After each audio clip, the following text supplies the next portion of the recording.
Hey everybody, it's John. It's VEDA Day 22, and it's also Earth Day, and I got my most appropriate Dinosaur Never Forget t-shirt on today. And I, Earth Day is kind of a joke in the United States, I think, unfortunately, or at least it's not taken very seriously. I think it originated in the United States in the early 70s.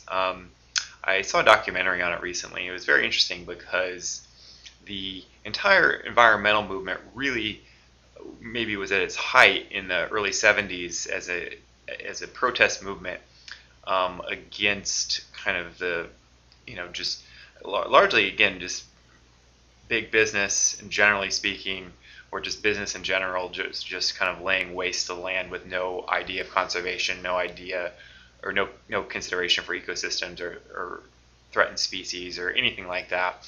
And through the pressures of Earth Day and the movement itself, they got the EPA legislation passed. Even during the Nixon administration, Nixon was a Republican and a conservative, and had no desire to, create an environmental protection agency. But there was a lot of political pressure back then, and it was created.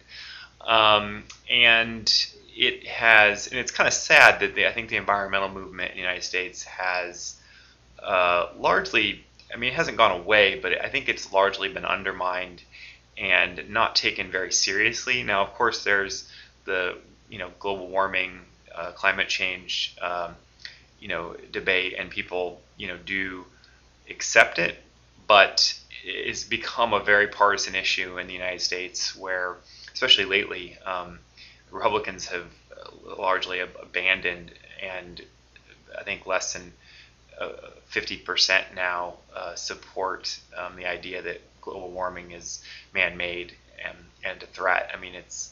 And there's a tremendous wave of skepticism, and I think that this is driven partly because there's such an animosity toward the president and the Democrats being in power that they've just a knee-jerk reaction. But also I think there's a tremendous amount of propaganda aimed at undermining evolution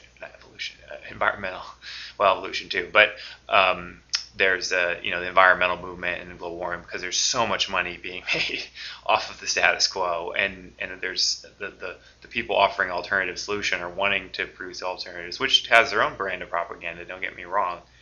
They are so much smaller potatoes than oil companies and anything else that emits, energy companies of all kinds. And but anyway, it's kind of and so all these things kind of taken together, and just the kind of rancor and just the inabilities for countries to work together as a result of this makes me extremely pessimistic when it comes to the environmental movement making any type of serious headway. I think that the only thing that would make a difference would be like a real catastrophic and relatively quick collapse of something where it had ramifications that were undeniable, or at least the explanation was largely undeniable and easy to understand. I don't know what that would be.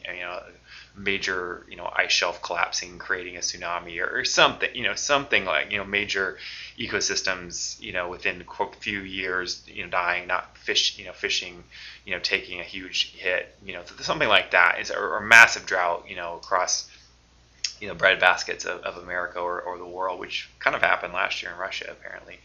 But I could not be more pessimistic, because the problem with the solutions with global warming is it's more expensive, largely, at least right now, and for the foreseeable future, and there's really no gain. The gain is that things just don't get bad. It's not like things are really bad and then as we pull ourselves out of it, things will get better. I don't think that if indeed that process does occur, it will be so slow and so gradual, because we're talking about a multi-generational effort here.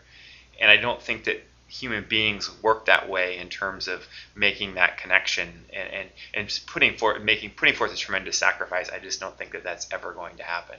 And it's kind of sad. So it makes me really pessimistic about the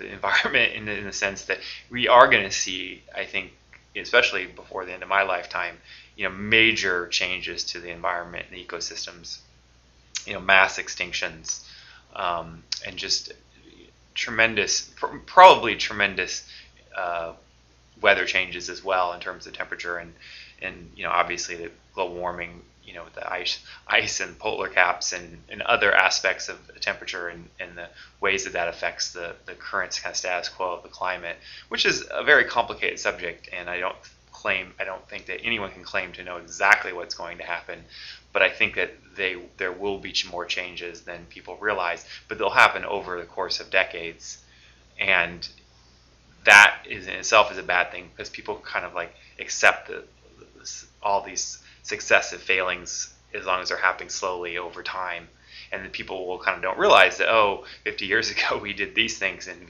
they don't exist anymore. And I think those days, I think that's for sure going to happen, or it's very likely in my mind it's going to happen. And it also goes back to just no one really respects science unless it says something good to say, or good to offer them, and not any prognostication of negative things. I mean, look at nuclear armaments in the world and everything. There's all these people that are, just horrible calamities are within minutes away from happening. Yet no one really wants to ever do anything about it.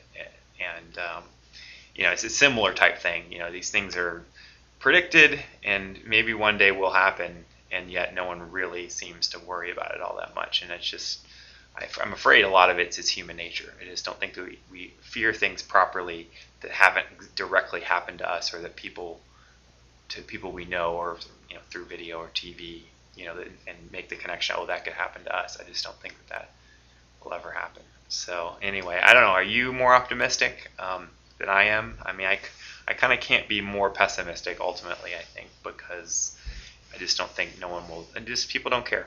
People don't care enough anyway, I should say.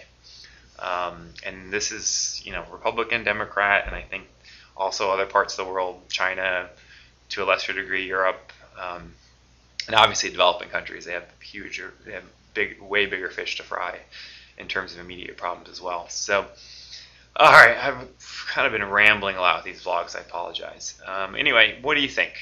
Do you think that we'll get a handle on this, or will it run amok and kill us all? I'll see you guys tomorrow. Bye-bye.